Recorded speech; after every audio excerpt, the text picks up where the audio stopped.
हम दनुजवन कृशानुं ज्ञानिनामग्रगण्यं सकलगुणनिधानं वानराणामधीशं रघुपतिप्रियभक्तं वातजातं नमामि।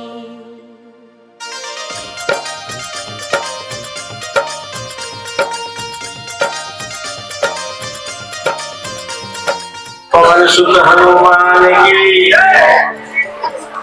इतनी प्यारी संगत बैठी है, उनकी भी जय जयकार हो जाए। पूरी प्यारी संगत की। यदि आपको शक्ति चाहिए तो दुर्गा के सामने बैठो, यदि भक्ति चाहिए तो भगवान राम या हनुमान जी के सामने बैठो। तो आज विशेष कृपा की माँ दुर्गा की गोसाई जी के ऊपर जो बिल्कुल सामने विराजमान है शक्ति की रूपा, जहाँ पर कृपा राम की होई तहाँ पर कृपा करे सब कोई।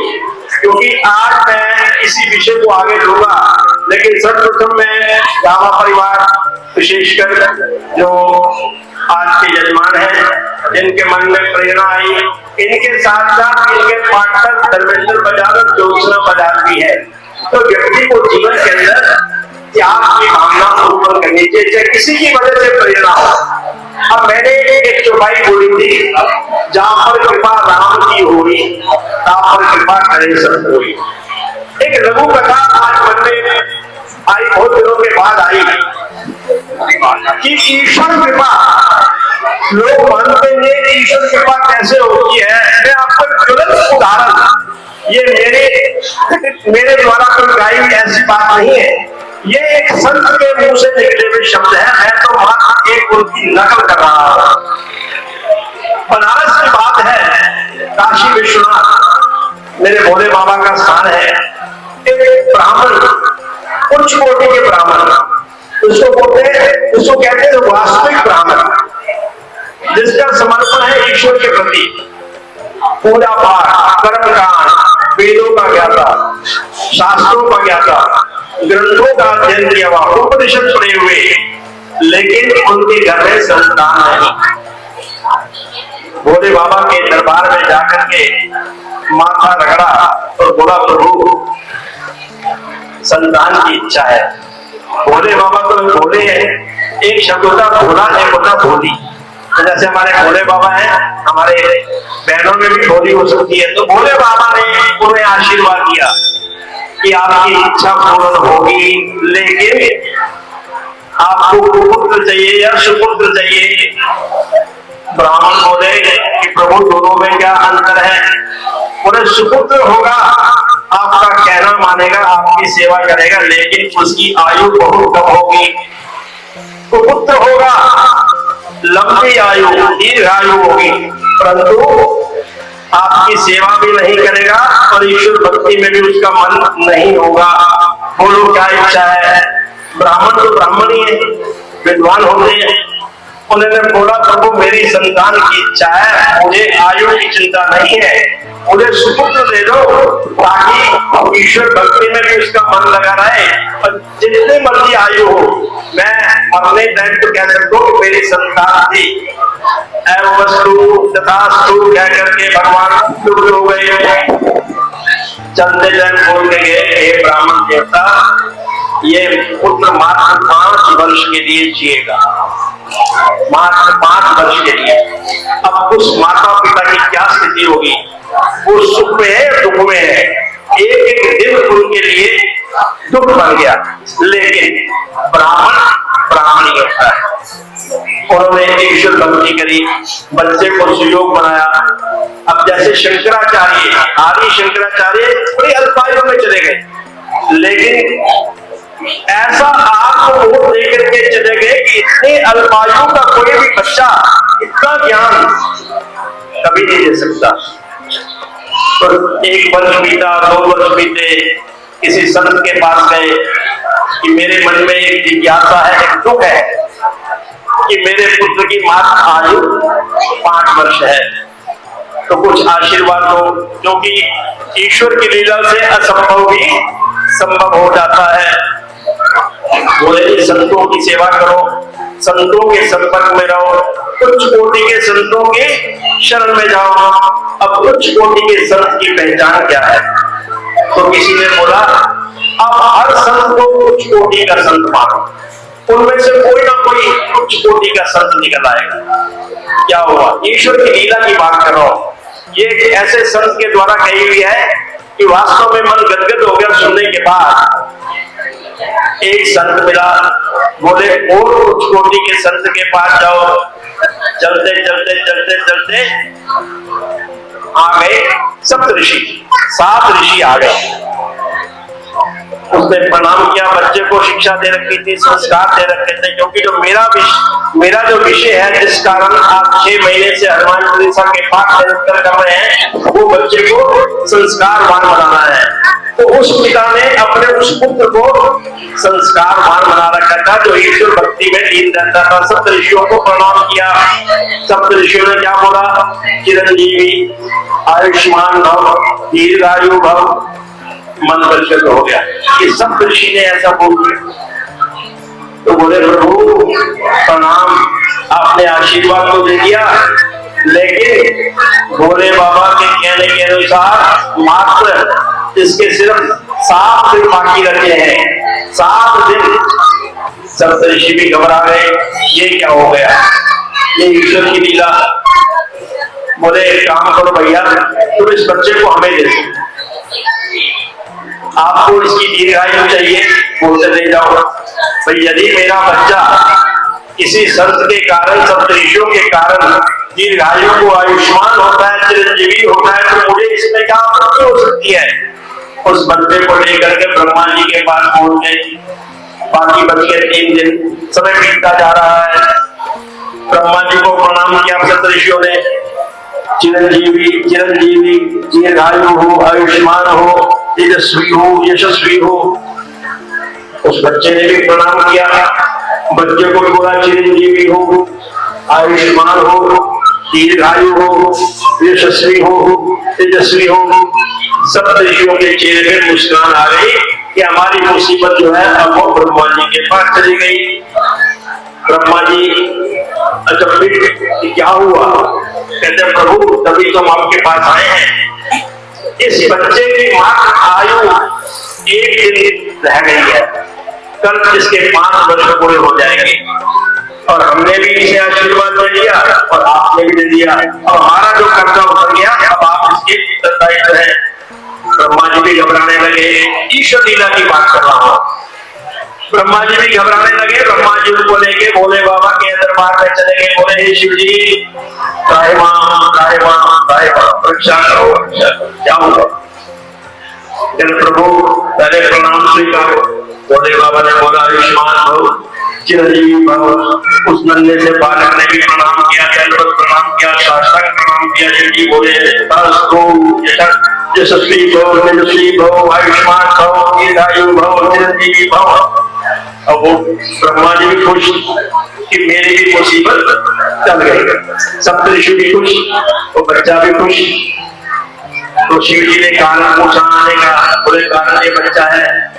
कहना किसका बच्चा है?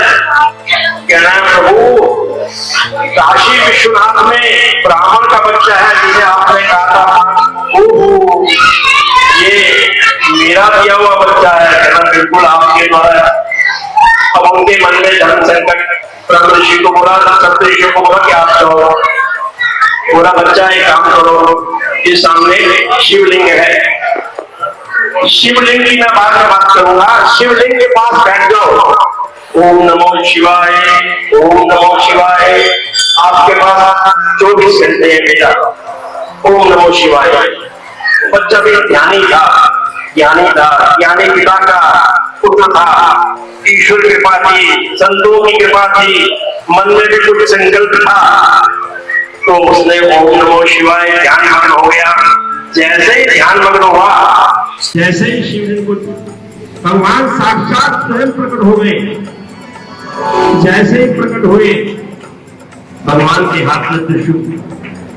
यमराज को बोला तुम क्यों आए हो? बोलते प्रभु आपकी लीला है, आपने जो मुझे उत्तरदायित्व दिया है, आपने इसको 5 वर्ष का मात्र समय दिया था। आज समापन है। जैसे हमारे गोसाई जी कह रहे थे कि आज विश्राम होगा हनुमान चालीसा का, क्योंकि किसी भी ग्रंथ का समापन नहीं होता, विश्राम होता है।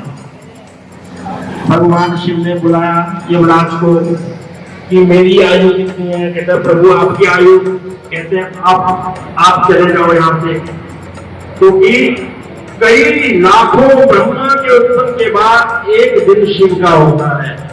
कलयुग की आयु गिन लो, त्रेता युग की गिन लो, सतयुग की गिन लो और अपना द्वापर की गिन लो। उसके बाद उसको जोड़ने के कई लाखों को जोड़ने के बाद एक दिन शिव का होता है। तो उसमें से मैं मात्र इसको कुछ अंश दे दूंगा। तो आप हैरान होंगे, आप अचंभित होंगे कि वहां से यमराज चले गए। वो जो बालक था, वो बालक कौन था? वो बालक था ऋषि मार्कंडेय। आज भी ऋषि मार्कंडेय हमारे यहाँ 8 देवों को चिरंजीवी माना गया है, जिसमें हनुमान जी हैं, मार्कंडेय हैं, वशिष्ठ मुनि हैं, इस प्रकार परशुराम हैं। बहुत अचंबा इस बात का है कि व्यक्ति के अंदर ईश्वर के प्रति श्रद्धा और भाव लुप्त हो रहा है, क्योंकि वो अपनी शर्तें रख के मंदिर के अंदर आता है। सीकरी जी ने हनुमान चालीसा की मुहिम छेड़ी है। अगर मेरे बेटे को अच्छी सी बहू मिल गई तो मैं भी पाठ करवाऊंगा, ये शर्त है। ईश्वर के आगे समर्पण चाहिए, ईश्वर के आगे प्रेम चाहिए, बिना शर्त के, क्योंकि कोई है वही जो राम रचिया, तो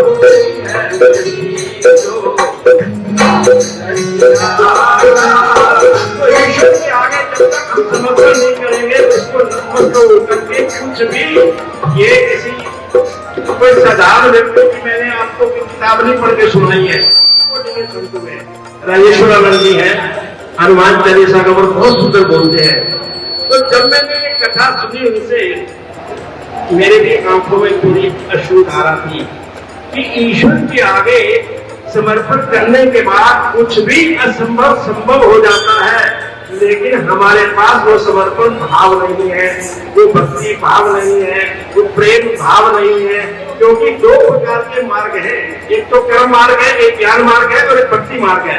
भक्ति मार्ग के अंदर कोई शर्त नहीं है, आप ईश्वर को तू भी बुला सकते हो। प्रेम में जब तू होने लगी, आपसे तुम तो तुमसे तू होने लगी।